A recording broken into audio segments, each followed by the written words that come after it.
Welcome to V power news బులెటిన్ల ముందుగా headlines. Himachal ప్రదేశ్లో భారీ వర్షం కొట్టుకుపోయిన కార్లు. కార్ మార్కెట్ గ్యాంగ్పై మండిపడ్డ ప్రధాని మోదీ. నెల్లూరు జిల్లా చిల్లకూరు మండలం బూదనం టోల్ ప్లాజా వద్ద అఘోరీ హల్చల్. మధ్యప్రదేశ్లోని భోపాల్లో ఉన్న అద్దె చెల్లించకపోవడంతో ఆమ్ ఆద్మీ పార్టీ ఆఫీస్కు తాళం. శ్రీ రాఘవేంద్ర స్వామిని దర్శించుకుని పాదుక పట్టాభిషేక మహోత్సవంలో పాల్గొన్న మంత్రి నారా లోకేష్. మానవత్వానికి మారుపేరు బండి సదానందం యాదవ్, పేద కుటుంబానికి అండగా కాంగ్రెస్ నేత. ఇక వివరాల్లోకి వెళ్తే, కర్నూలు జిల్లా మంత్రాలయంలో కేంద్ర భారీ పరిశ్రమల శాఖ మంత్రి కుమారస్వామి, కేంద్ర రైల్వే శాఖ సహాయ మంత్రి సోమన్నలను కర్నూలు ఎంపీ బస్తిపాటి నాగరాజు మర్యాదపూర్వకంగా కలిశారు. రాఘవేంద్ర స్వామి గురు వైభవోత్సవ వేడుకల్లో పాల్గొనేందుకు వచ్చిన కేంద్ర మంత్రులను ఆయన పద్మనాభం అతిథి గృహంలో వీరివిరిగా కలిశారు. ఈ సందర్భంగా కర్నూలు జిల్లాలోని పలు అంశాలపై కేంద్ర మంత్రులతో చర్చించిన ఎంపీ నాగరాజు జిల్లా అభివృద్ధికి సహాయ సహకారాలు అందించాలని కోరారు.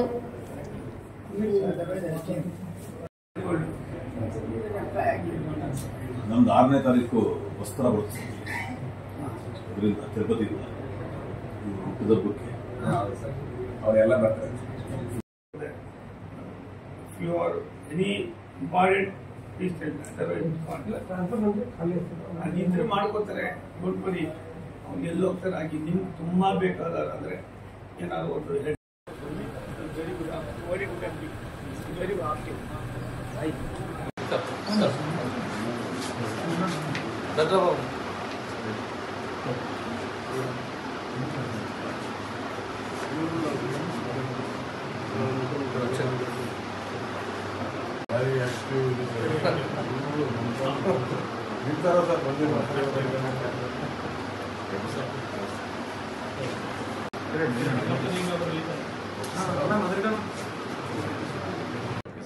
and then we are combined with Seychelles. ನಮಗೆ ಎಷ್ಟು ಸರ್ 10 ಕಿಲೋಮೀಟರ್ ಅಷ್ಟೇ. ములుగు జిల్లా ఏటూరు నగరం మండలం జాతీయ రహదారి 163పై తెల్లవారుజామున వాహనాల తనిఖీలు చేపట్టిన పోలీసులు 2 కంటైనర్లను పట్టుకున్నారు. పట్టుబడిన కంటైనర్లలో 65 పశువులు ఉన్నాయి. వాటిని స్వాధీనం చేసుకుని భూపాలపల్లి గోశాలకు తరలించారు. హైదరాబాద్కు చెందిన 2 వ్యక్తులు పశువులను జిల్లాలోని చెర్ల మండలంలో కొనుగోలు చేసుకుని హైదరాబాద్ కలాబేలకు తరలిస్తున్నట్టుగా ప్రాథమిక సమాచారం. ఈ మేరకు 2 కంటైనర్లను సీజ్ చేసి 6గురిపై కేసు నమోదు చేసినట్లుగా ఏటూరు నగరం ఎస్ఐ తాజుద్దీన్ తెలిపారు.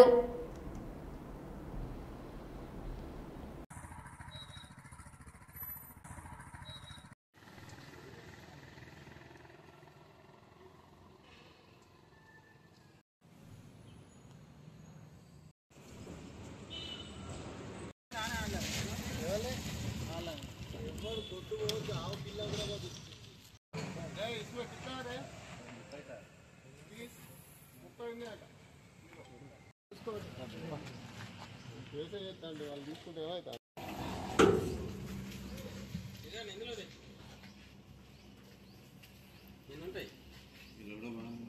ఇలా 35 30 లెక్క కరెక్టేనా?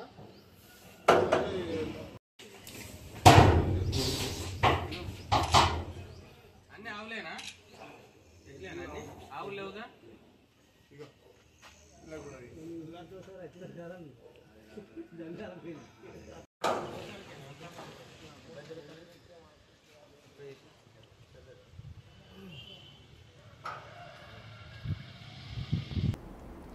మధ్యప్రదేశ్లోని భోపాల్లో ఉన్న ఆమ్ ఆద్మీ పార్టీ ఆఫీస్కు తాళం పడింది.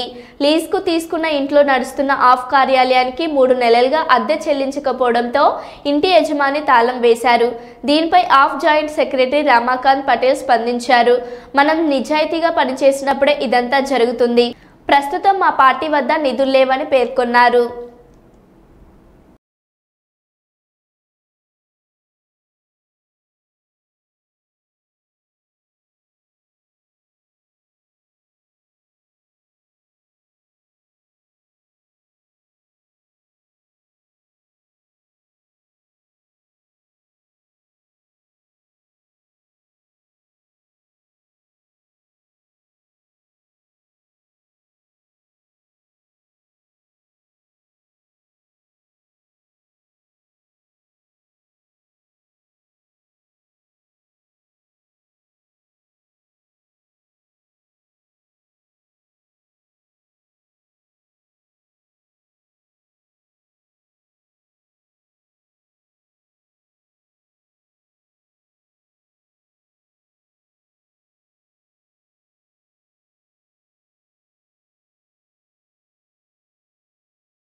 వరంగల్ మామ్నూర్ విమానాశ్రయం కేరళ కొచ్చి విమానాశ్రయం తరహాలో ఉండాలని, ప్రతినిత్యం రాకపోకలతో విమానాశ్రయంలో కార్యకలాపాలు జరిగేలా డిజైన్ రూపకల్పన జరగాలని ముఖ్యమంత్రి రేవంత్ రెడ్డి గారు అధికారులకు సూచించారు. వరంగల్ నగరానికి విమానాశ్రయం ఏక అసెట్గా ప్రతిష్టాత్మకంగా నిర్మాణం ఉండాలని చెప్పారు. వరంగల్ మామ్నూరు విమానాశ్రయానికి సంబంధించిన పనులన్నీ వేగవంతంగా జరగాలని ముఖ్యమంత్రి గారు అధికారులను ఆదేశించారు. విమానాశ్రయ నిర్మాణానికి కేంద్ర ప్రభుత్వం నుంచి గ్రీన్ సిగ్నల్ వచ్చిన నేపథ్యంలో ముఖ్యమంత్రి గారు జూబ్లీహిల్స్ నివాసంలో ఉన్న సమావేశంలో సమీక్షించారు. మామ్నూర్ విమానాశ్రయానికి కేంద్రం గ్రీన్ సిగ్నల్ ఇచ్చేలా కృషి చేసిన ముఖ్యమంత్రి గారికి ఉమ్మడి వరంగల్ జిల్లాకు చెందిన మంత్రులు, ఎంపీలు, ఎమ్మెల్యేలు, ఇతర నేతలు మరోసారి ధన్యవాదాలు తెలిపారు. ఈ సమావేశంలో మంత్రులు కోమటిరెడ్డి వెంకటరెడ్డి గారు, కొండ సురేఖ గారు, దన్సరి అనసూయ సీతక్క గారు, సీఎం సలహాదార్ వేం నరేందర్ రెడ్డి గారు, ఎంపీలు కావ్య గారు, చామల కిరణ్ కుమార్ రెడ్డి గారు, ఎమ్మెల్యేలు కడియం శ్రీహరి గారు, రేవూర్ ప్రకాష్ రెడ్డి గారు, నాగరాజు గారు, వరంగల్ మేయర్ గుండు సుధారాణి గారు, ప్రభుత్వ ప్రధాన కార్యదర్శి శాంతి కుమారి గారితో పాటు ఇతర ఉన్నతాధికారులు పాల్గొన్నారు.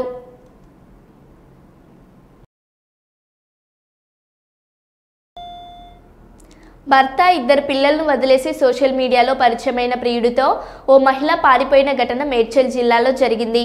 పేట్ బాషిరాబాద్ పిఎస్ పరిధిలో గత నెల 5న తన భార్య సుకన్య కనిపించడం లేదంటూ భర్త జయరాజ్ మిస్సింగ్ కంప్లైంట్ ఇవ్వగా ఆలస్యంగా వెలుగులోకి వచ్చింది. తన భర్త, ఇద్దరు పిల్లలను వదిలేసి గోపి అనే వ్యక్తితో సుకన్య బైక్పై పారిపోవడాన్ని చూసి జయరాజ్ ఫాలో చేసి మేడ్చల్ ఆక్సిజన్ పార్క్ వద్ద వారిని పట్టుకున్నాడు. ఈ క్రమంలోనే బైక్ను వదిలేసి రన్నింగ్ బస్ ఎక్కి గోపి, సుకన్య పరారయ్యారు.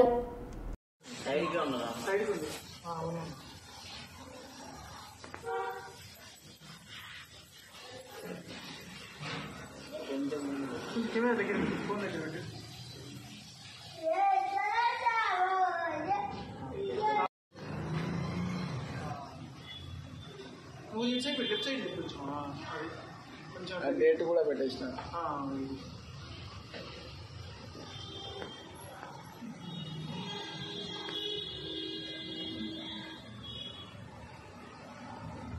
స్లో మోషన్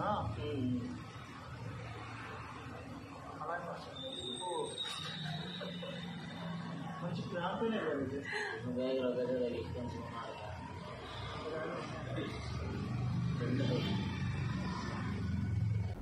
పెళ్లి భరత్లో 10 మంది డ్యాన్స్ చేస్తే పెళ్లి కొడుకు సహా అందరినీ అరెస్టు చేసే భారత చట్టం గురించి ప్రధాని మోదీ వివరించారు.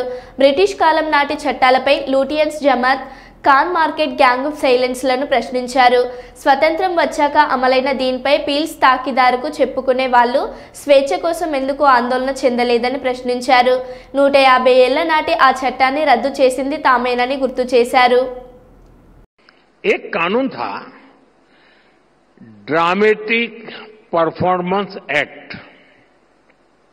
ये कानून अंग्रेजों ने 150 साल पहले बनाया था। तब अंग्रेज चाहते थे कि ड्रामा और थिएटर का उपयोग तब की सरकार के खिलाफ ना हो।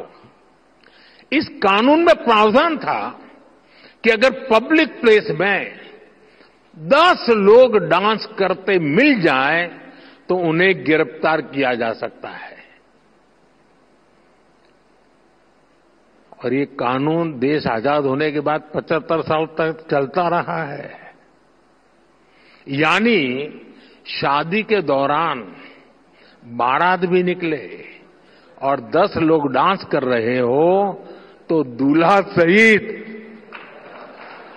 पुलिस उनको अरेस्ट कर सकती थी। ये कानून आजादी के 70-75 साल बाद तक चलने में था। ये कानून हमारी सरकार ने हटाया।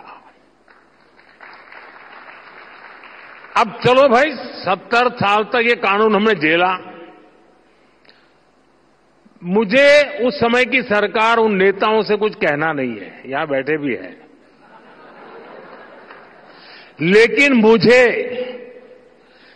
ज्यादा तो ये लूटियन जमात पर आश्चर्य होता है, ये खान मार्केट गैंग पर आश्चर्य हो रहा है। ये लोग ये लोग 75 साल तक ऐसे कानून पर चुप क्यों थे? ये जो आए दिन कोर्ट जाते रहते हैं, पीआईएल के ठेकेदार बने फिरते हैं, ये लोग क्यों चुप थे? तब उनको लिबर्टी ध्यान नहीं आती थी क्या? अगर आज कोई सोचे కాంగ్రెస్ ప్రభుత్వానికి రైతుల తరపున దండం పెట్టి అడుగుతున్న తెలంగాణ రైతులకు సాగునీరు ఇవ్వండి. తెలంగాణ రైతులకు ఉమ్మడి రాష్ట్రంలో ఉన్నటువంటి దారుణమైన పరిస్థితులు ఈ రోజు రేవంత్ రెడ్డి ప్రభుత్వం మళ్లీ తీసుకువచ్చింది. ఇప్పటికైనా నీరు ఇచ్చి ఎండిపోతున్న పొలాలను బ్రతికించి రైతులను కాపాడండి. మాజీ మంత్రి ఎమ్మెల్యే జగదీష్ రెడ్డి.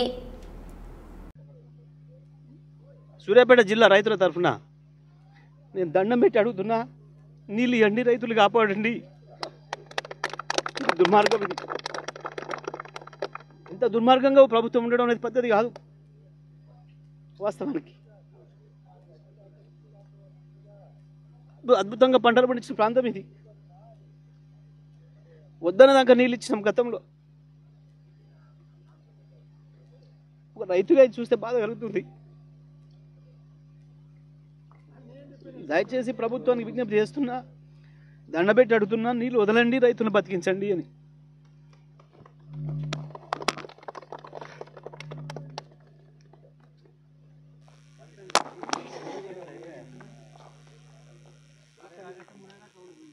రైతు బిడ్డ జగదీష్ అన్న గారు. హిమాచల్ ప్రదేశ్లో భారీ వర్షాలు అతలాకుతలం చేస్తున్నాయి. భారీ వర్షాలతో కొండ చర్యలు విరిగిపడి వరదలు ముంచెత్తడంతో వాహనాలు కొట్టుకుపోయాయి. పలు చోట్ల వాహనాలు మొత్తం బురదలో కూరుకుపోవడంతో అధికారులు సహాయక చర్యలు చేపట్టారు. ఇందుకు సంబంధించిన వీడియో వైరల్గా మారింది.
పెద్దపల్లి గంగమ్మ దేవస్థానం ఈ రోజు అమ్మవారు శిఖారోత్సవం కుప్పం పట్టణం నందు అమ్మవారు ఊరేగింపు మరియు పలక డ్యాన్సులు అమ్మవారు ఈ రోజు బయలుదేరినది మరియు ఆలయ ధర్మకర్త శివకుమార్, ధర్మకర్త బివి వెంకటేష్ కమిటీ సభ్యులు పాల్గొన్నారు.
చెర్లపల్లి డివిజన్లో చెర్లపల్లి ఇండస్ట్రియల్ ఏరియాలో బీజేపీ రాష్ట్ర గిరిజన మోర్చా అధ్యక్షులు డాక్టర్ కళ్యాణ్ నాయక్ ఇటీవల Cherlapally IDA phase 1 Sarvodaya solvent యాజమాన్యం నిర్లక్ష్యం వల్ల అగ్ని ప్రమాదం జరిగే పక్కనే ఉన్నటువంటి డివిఎస్ పీవీటీ ఎల్టీడీ అనే కంపెనీ సుమారుగా 4-5 కోట్ల రూపాయల మేర నష్టపోయింది. ఆ కంపెనీని సందర్శించి కంపెనీ యాజమాన్యం సురేందర్ నాయక్ మరియు వారి భాగస్వాములతో మాట్లాడి తొందరలోనే నష్టపరిహారం అందేలా చూస్తామని, నిబంధనలకు విరుద్ధంగా చెర్లపల్లి ఏరియాలో ఉన్నటువంటి కొన్ని కెమికల్ కంపెనీలను వెంటనే జనవాసాలు లేని ప్రాంతాలకు తరలించాలని రాష్ట్ర ప్రభుత్వాన్ని డిమాండ్ చేయడం జరిగింది. ఈ కార్యక్రమంలో మర్రి మోహన్ రెడ్డి, చెర్లపల్లి డివిజన్ మాజీ అధ్యక్షులు డి నాదం, రాష్ట్ర నాయకులు మరియు తదితరులు పాల్గొన్నారు.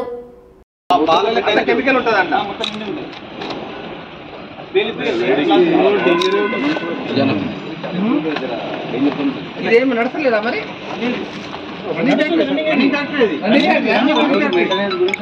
ఆ రోజు షెడ్యూల్ చేసి మెయింటైన్ చేస్తున్నారు. రన్నింగ్ ఫ్యాక్టరీ ఇక్కడ నటరాజ్ 2 రోజులు నడసలేదు. నడిచిన టైం ఎక్కువ అవుతుందా? చెల్లపల్లిలో ప్రెస్ మీట్ నాదం ఫోన్ చేస్తే డివిపిఎస్ ప్రైవేట్ లిమిటెడ్ కంపెనీ చాలా నష్టపోవడం జరిగింది. అదేవిధంగా ఈ సంఘటన ఇంకా పక్కనున్న కంపెనీలో కూడా ఈ పేర్లుంటే అనేక సంస్థలు ఉన్నాయి. జాతీయ స్థాయిలో అనేక సెంట్రల్ గవర్నమెంట్ సంస్థలు, ఎన్ఎఫ్సి అనే సంస్థ ఇక్కడ ఉండడం జరుగుతుంది. హెచ్పి గ్యాస్ కూడా దీని పక్కనే కూడా హెచ్పి గ్యాస్ పక్కనే ఉండడం జరుగుతుంది. భారత్ గ్యాస్ కావచ్చు, ఐఓఎల్సి కంపెనీ కావచ్చు, ఐఓసిఎల్ కంపెనీ, ఈ కంపెనీలు మొత్తం కూడా ఇక్కడ గ్యాస్ కంపెనీలు. ఇక్కడ ఇలాంటి ఇచ్చేటప్పుడే కూడా ప్రభుత్వం ఆలోచించాలి. పొల్యూషన్ కంట్రోల్ బోర్డు అనేది ఆలోచించాలి. ఒక్క దగ్గర జరిగితే ఇవాళ పేలితే ఇవి రియాక్టర్లని పేలుంటే ఆ రోజు ఈ కంపెనీలు ఇవన్నీ కూడా సెంట్రల్కి సంబంధించిన ఈ కంపెనీలు ఇవన్నీ కూడా నష్టపోయే ప్రమాదం ఉంది. చాలా పెద్ద నష్టం కూడా ఇక్కడ మనం తప్పింది. కనుక ఇప్పటికైనా రాష్ట్ర ప్రభుత్వం ఆలోచించాలి, పీసీబీ బోర్డు ఆలోచించాలి. వెంటనే ఇక్కడ ఉన్న 7 కంపెనీలు, కెమికల్ కంపెనీల మీద వెంటనే చర్యలు తీసుకోవాలి. పొల్యూషన్ కంట్రోల్ బోర్డు వాళ్ళకి ఇచ్చిన సర్టిఫికేట్ రద్దు చేయాలి. ఇక్కడ నిర్వహిస్తున్న యాజమాన్యం మీద క్రిమినల్ కేసులు పెట్టాలి. అక్రమార్గాన ఇక్కడ చేస్తున్న పొల్యూషన్ చేస్తున్న ఈ కంపెనీల మీద వెంటనే చర్యలు తీసుకొని వెంటనే వాళ్లకు బాధ్యుల మీద కఠిన చర్యలు తీసుకోవాలని భారతీయ జనతా పార్టీ డిమాండ్ చేస్తా ఉంది. కర్నూలు, రాయలసీమలో వలసలు లేకుండా చూడాలన్నదే తమ లక్ష్యమని విద్యా, ఐటీ శాఖల మంత్రి నారా లోకేష్ పేర్కొన్నారు. కర్నూలు జిల్లా మంత్రాలయంలో మంత్రి పర్యటించారు. శ్రీ రాఘవేంద్ర స్వామి గురు వైభవోత్సవాల్లో పాల్గొని స్వామివారిని దర్శించుకున్నారు. మార్చి 1వ తేదీ శనివారం నుంచి 6 రోజుల పాటు ఆ ఉత్సవాలు జరగనున్నాయి. 6వ తేదీ శ్రీ రాఘవేంద్ర స్వామి జన్మదిన వేడుకలు జరగనున్నాయి. ఉత్సవాలలో భాగంగా తొలి రోజు విద్యా, ఐటీ శాఖల మంత్రి నారా లోకేష్ ముఖ్య అతిథిగా హాజరయ్యారు. శ్రీ రాఘవేంద్ర స్వామి పీఠాన్ని అధిష్ఠించిన పరమ పవిత్ర రోజును పురస్కరించుకొని మఠం పీఠాధిపతి సుభదేంద్ర తీర్థాలు వారి ఆధ్వర్యంలో నిర్వహించిన 404వ పాదుక పట్టాభిషేక మహోత్సవంలో పాల్గొన్నారు. స్వామివారి ఆశీస్సులు పొందారు. అంతకుముందు ఆలయానికి చేరుకున్న మంత్రి నారా లోకేష్కు ఆలయ నిర్వాహకులు పూర్ణ కుంభంతో స్వాగతం పలికారు. ముందుగా మంచాలమ్మ అమ్మవారిని దర్శించుకుని మంత్రి నారా లోకేష్ ప్రత్యేక పూజలు నిర్వహించారు. అమ్మవారి ఆశీస్సులు పొందారు.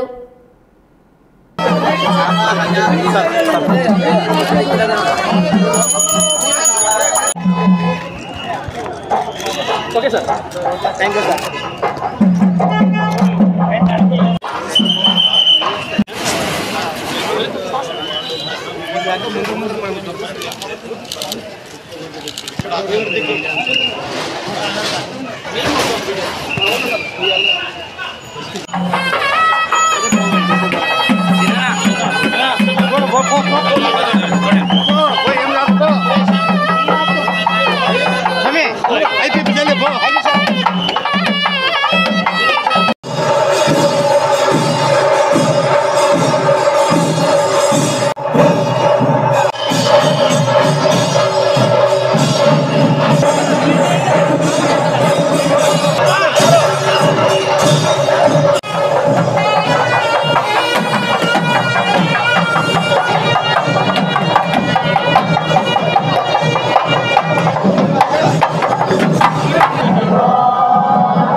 ಶೋಭಾಯಮಾನವಾಗಿರ್ತಕ್ಕಂಥ ಮಂಗಳಕರ ಸುಸಂದರ್ಭದಲ್ಲಿ ಆಂಧ್ರ ಪ್ರದೇಶದ ಇನ್ಫಾರ್ಮೇಷನ್ ಆ್ಯಂಡ್ ಟೆಕ್ನಾಲಜಿ ಮಿನಿಸ್ಟರ್ ಆಗಿರ್ತಕ್ಕಂಥ ಶ್ರೀಯುತ ನಾರಾ ಲೋಕೇಶ್ ಅವರು ಇವರಿಗೆ ಅಪ್ರಮೇಯಾಚಾರ್ಯ ಅವರಿಂದ ಸ್ವಾಗತ ನುಡಿಗಳು.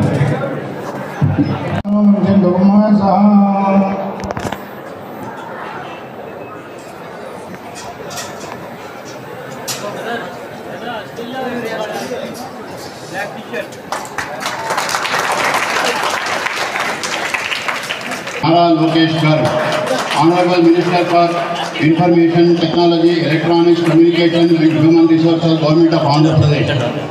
Started his political career in 2014 and now is a value-based politician serving as the Minister of Information and Technology, Electronics and Communications and the Human Resources Development Department.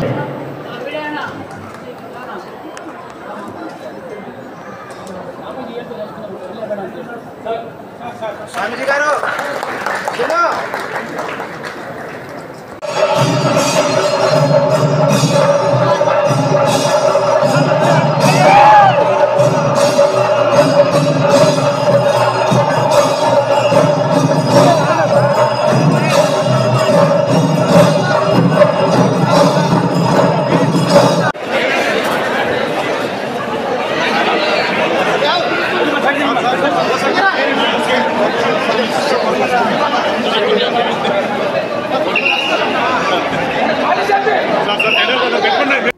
మరో బులెటిన్లో మళ్ళీ కలుద్దాం. Stay tune.